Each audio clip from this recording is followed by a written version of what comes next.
importance to their education. They develop respect and realize how hard their parents are working to just make the ends meet. Number 2, youngsters. So youngsters are entering into the workforce at a very young age when they're single, and they are making quite a lot of money. But they see a lot of money and their expenses are also becoming more. So once they enter a family life, the income seems to be short. And they have to remember the age between 25 to 40 is when you will see your maximum earnings. After 40, you will still have your earnings, but your expenditure will increase. Your kids cross 10th standard. Usually you have to spend money for their college fee, for their weddings and your parents' health and more on. So what you have to remember is the 15 years of your maximum potential is when you will earn and save for your life after 40. Remember, you will live another 40 years after 40. So number 3, these days everything has become digitalized. So your spending is all digitalized. You are not seeing the money leaving your hands. So it's very important to sit and put everything on paper. You will be surprised how much extra you're spending. I have done this recently with my own kids too. And I have to admit, I have gone a little overboard also. So it gave me a perspective for this year. I have to cut down on my spending, and it's the same with my kids. So this is the form that you will be filling. So you need to be really patient to do this. Allot enough time, minimum 30 minutes to 1 hour, and gather all your credit card bills and phone pays and everything. Along with that, involve your kids. This is very essential. Involve your kids, and when you're filling it, it's not going to be pleasant. You will actually see all the expenses and there might be a blame game, but that's fine. You have to go through this drill, and once you finish it, it will bring awareness, whether the kids admit or not, or anybody admits or not about their expenses. It brings an internal awareness of the expenses. So there is no escaping once you fill this thing other than facing it. So what I have done is I put together all the categories of the expenditure. So you see the things that are in blue here in this line are fixed expenses, meaning like these are essential. You need to spend this much money to run your family. And this one is variable expenses. That's in the red. This is where you have your shopping. The rest of the things that can be altered, meaning if required, you could use some of this money to run your family, or most importantly, it's better to move as much as you can from this to your savings. Okay, so now if we see the categories under fixed housing, so your rent, electricity, gas, water or anything are fixed expenses. There is nothing much you can change here. Whereas in variable, like mobiles, how many mobiles you have, your cable, all these network subscriptions and other rentals. So this is where you can make a change. You can cut it, or you can make a change. So these categories are like now housing, transport. What do you use to go to work? Then food, then house help like maids and all. Kids expenses, medical, personal home expenses, and then entertainment. If you see entertainment, there is no, I have removed everything from essential and have these things in the variable category, like any alcohol, tobacco, gifts, cinemas, vacations. So you can just see all this thing will total up here. So in the end, you will have your fixed expenses and your variable expenses totaled. This is how you budget it. And then we will actually calculate and see how much you have to spend from your salary. Let's say you have a 25,000 rupees salary. That is net after taxes. How much should you spend to run your house? How much you can spend for your enjoyment, and how much you should be saving. We'll just use the 25,000 example and see that. 50%, 30%, 20%. Some of you might be aware of this one, but many are not. So let's see what this rule means and how we can apply it to our net salary, monthly salary. So when I say net salary, it means you have to take out all the taxes before you fill this form. So here you have your net monthly salary.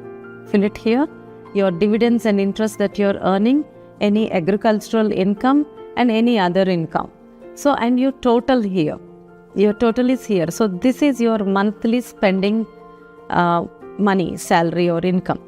So out of that income, you have to calculate 50% of that income, which will be your fixed income. Means 50% of your salary, you will be using it essentially to run your home. And then 30% of that salary is your variable income. That is where your shopping or any extra expenses would go. And 20% by rule is what you have to save. So we commonly have the tendency of spending first, and then if something remains, we'll think let's save it. But that has to change. If you actually want to make a difference, you have to change that. So take out this 20% first from your net monthly income, and then only you spend the rest. Okay? So now I have an example here. Let's say your net salary per month is 25,000. So when you calculate 50% of that, so you have 12,500, meaning you have 12,500 rupees to pay your rents, transport, kids' fees and food. So 30% is 7,500, meaning you have 7,500 to buy an extra pair of shoes or your mobile or any of clothes, any those kind of things, movies. So in 25,000, if you take out like 20%, that is 5,000 rupees. That is the most crucial money that you are going to put it away for your future. And you have to do that. The more you are able to add to this, the better it is. Many of you might be thinking like 25,000 is a lot less. We are barely able to meet the ends. Then you have to look for a second job. I know it is hard, but at least for 1 hour, look for additional income, how you can contribute to your monthly income. So this is your 50, 30, 20 rule. So make your kids calculate just for fun. If your salary is 30,000, then what is 50, 30 and 20% out of it? Similarly, for 45,000, 1 lakh and 2 lakhs. So I have written this up to 2 lakhs, meaning a person earning 25,000 per month till 2 lakhs per month will basically doing the same thing for savings. Okay, now let's see how do we do that savings with 25,000 monthly income.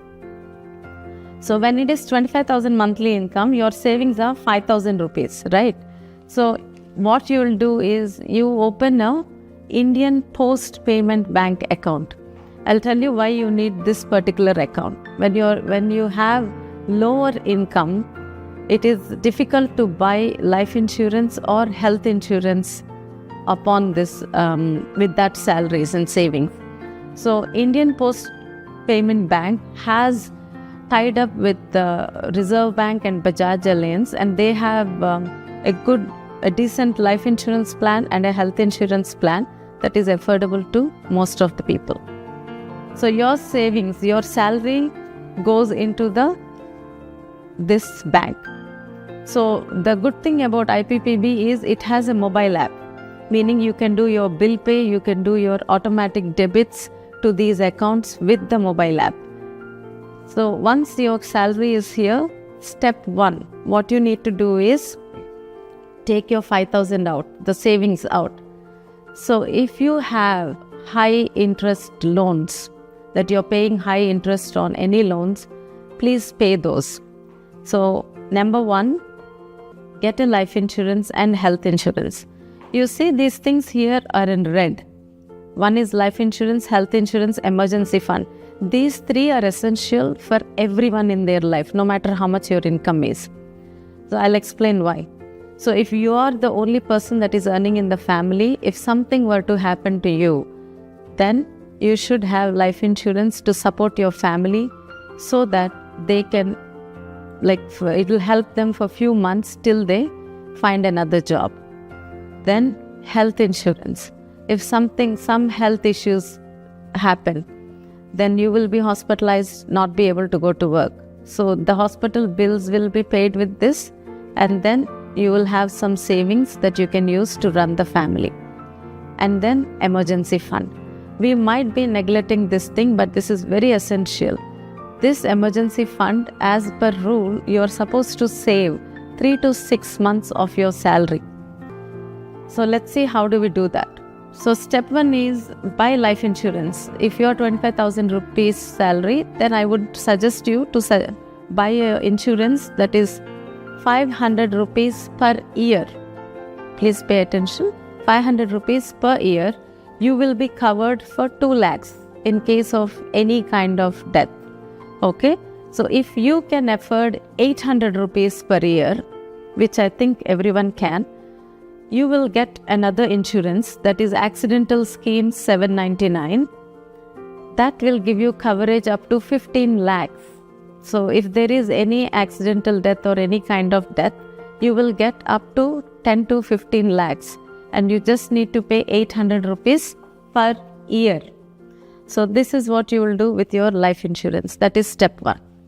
And then the next is health insurance. When you have 25,000 as salary, the government has issued a health insurance card. So you can use that. As the income grows, we can start investing in the health insurance. Then emergency fund. So 3 months salary. So after paying your high interest, please put away all your savings, like the 5,000 rupees savings, into your emergency fund till you have 3 months of salary here. So the reason why you need to have this is, let's say you're working.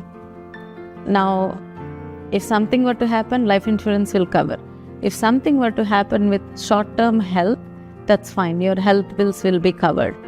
But if you become disabled, if you lost your limb or leg or something has happened and you're not able to go back to work, this is where the emergency fund helps.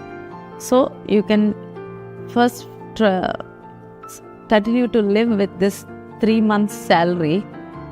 You will pay rents, the kids will continue to go to school. Meanwhile, you can figure out how you can support your family, or somebody else from the family will step up. So that's why these 3 are extremely essential for everyone in their life. So now you have filled your emergency fund, you are paying your life insurance, and you have your health card with you.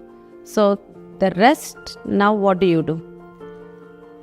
After an year, this will take almost an year for you to fill the emergency fund. So after the year, you open an RD account. RD account is where you will, there is automatic deduction. So just deduct 500 rupees from your savings automatically every month into the RD account.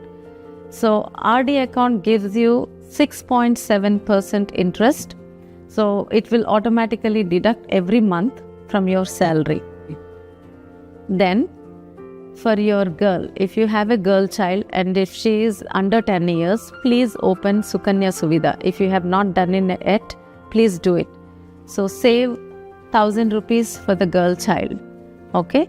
This will give you 8.2% interest. This is the maximum interest anywhere in the market now. And you pay for 15 years. And the girl will get it once she is 21 years. And the minimum you need to pay for this is 250 rupees per year. But it's good you save 1,000 rupees for the girl. And for the boy, open a provident fund account. So save 1,000 rupees for the boy. That gives you 7.1%. Okay? And then provident fund for you as a couple.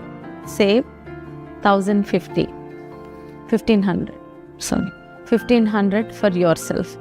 So this is how you will invest and save with your 5,000 rupees. Once again, once you have finished, so 5,000 rupees savings per month, how we are going to invest? Once every year, 800 rupees for life insurance. Then for health, government issue card, fill up your emergency fund, 3 months salary. Then you do make an RD account. So 500 rupees here every month, 1000 rupees for the girl, 1000 rupees for the boy child, and 1500 rupees for yourself. So this is how you will continue doing it. So this, what you're doing here, will be helpful to you after you're 40 years old or once your kids start going to college.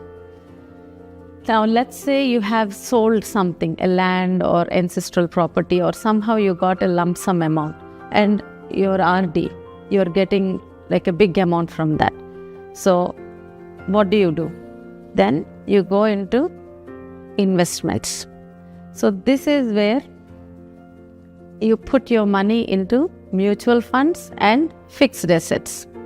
So mutual funds are little risky, but SBI Bank is government backed, so usually the returns are between 10 to 12%. And fixed assets there are many schemes. I'm not going to go over everything, but I would encourage you to look into it.